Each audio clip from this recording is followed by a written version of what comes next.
Alexander Volkanovski is really eager to show everyone he can still fight with the best UFC talents out there. At UFC 314, he's going to face Diego Lopez for the featherweight title that's now up for grabs after Ilia Topuria decided to move up to lightweight and give up the belt. While Volkanovski would have loved another shot at Topuria to get revenge for that knockout loss, he still feels confident their paths might cross again someday. In his heartfelt interview with ESPN, Volkanovski opened up. "I'm over losses. I'm going to get them back. I'm going to get the belt back. I'm going to defend, and that's just going to add to my legacy, add to the story. Even that Ilia rematch, maybe we can get a rematch further down the track. Maybe it's all meant to be." He continued with frustration. "That's what we thought it was going to be. I did the face-off originally early. That's what I wanted. Then it got to a point where I didn't know what was happening. You're hearing Topuria even talk about maybe moving up. I'm like, is this just negotiations? What's going on? I didn't think too much of it, so we're still game planning for Ilia." Volkanovski recalled the uncertainty.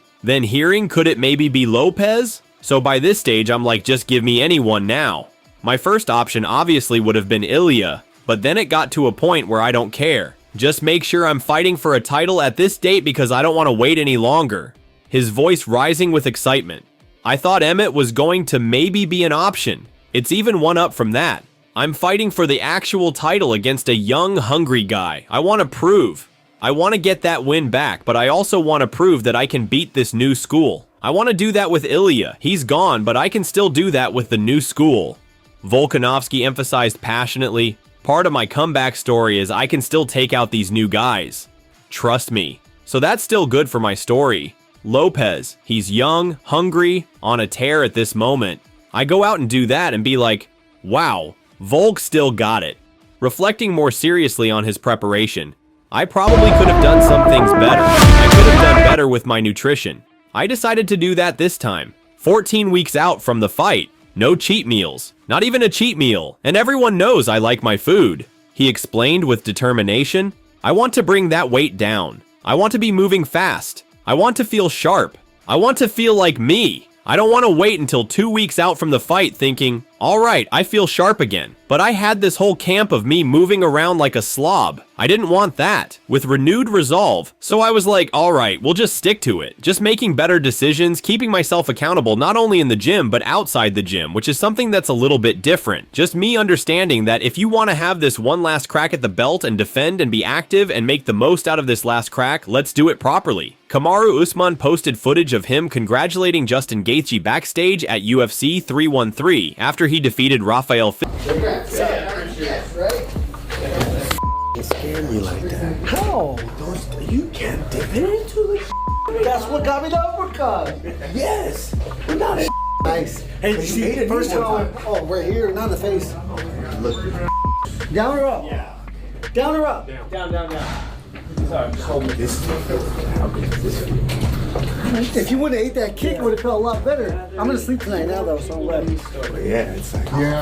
Gaethje. Just do it. What's his game? Congrats on his hand. Right now, this is all on the horse. How about you? Yeah, me too. Yeah, yeah. See, you're doing this shrug now. Yeah. What'd you expect? But freaking 12 weeks ago, it's like. You were scared. I wasn't. I was scared. Fiziev. Israel Adesanya uploaded footage of him and Michael Venom Page grappling. Check out the full training session.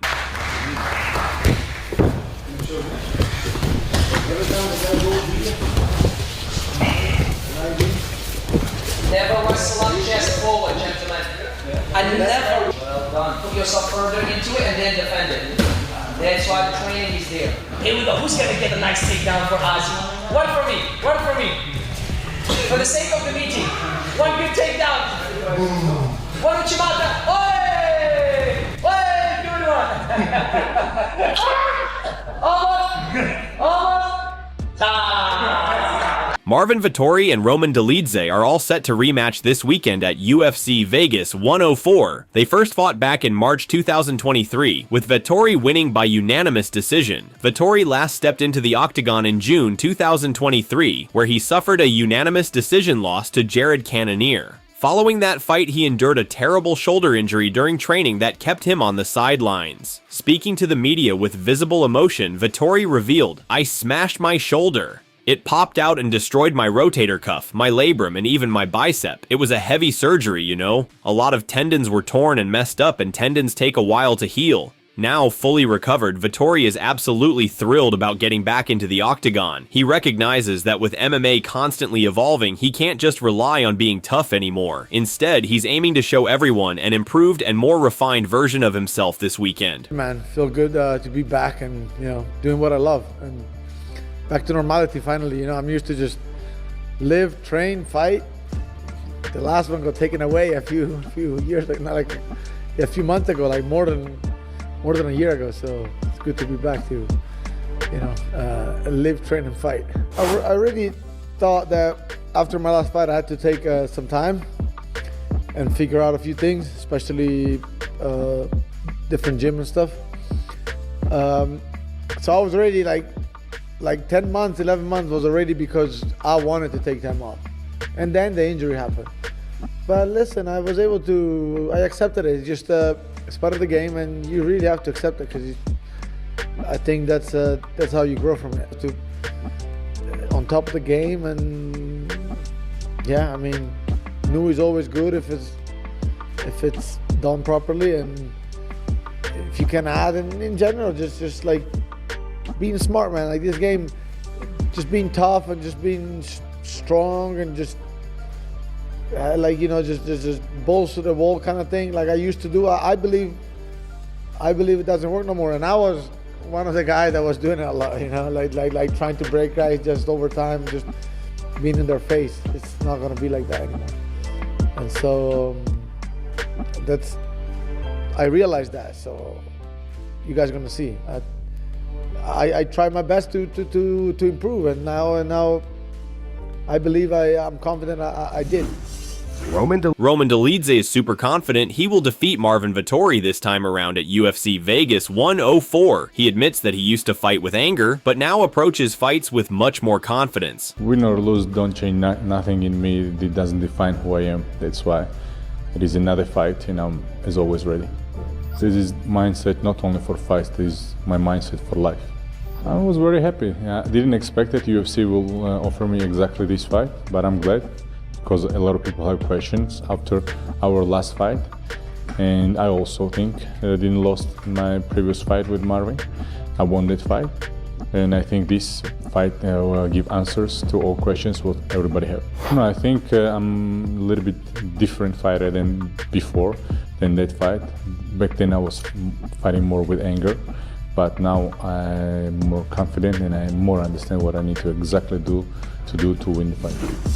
Jamahal Hill is set to face Carlos Ulberg at UFC London. Ahead of the fight, Hill has made it clear he intends to defeat Ulberg and then secure a rematch with Magomed Ankalaev for the light heavyweight title. He also hopes to eventually run it back with Alex Pereira. Hill previously fought Ankalaev to a split draw in December 2022 and suffered a split decision loss to Pereira in July 2023. Speaking candidly to Ariel Helwani, Hill said, "What's going to happen? I'm going to have a title shot against Ankalaev. First of all, I focus only on Ulberg. I'm going to beat him. Then if you ask me what's next, only this. We've got our story, unfinished business. We have to finish," he emphasized firmly. First of all, I'm focused only on my next fight. Yes, I will beat Ulberg and then take the title shot against Ankalaev. I beat Ankalaev and then rematch against Pereira. I defend the belt against Pereira. This is the perfect scenario for me. Then I can go to the mountains again. Following Dana White's announcement of a new boxing promotion, many critics have taken shots at him, suggesting he will underpay boxers just like they claim he does with UFC fighters. Michael Bisping recently shared his take on the matter, recalling his own contract negotiations with the UFC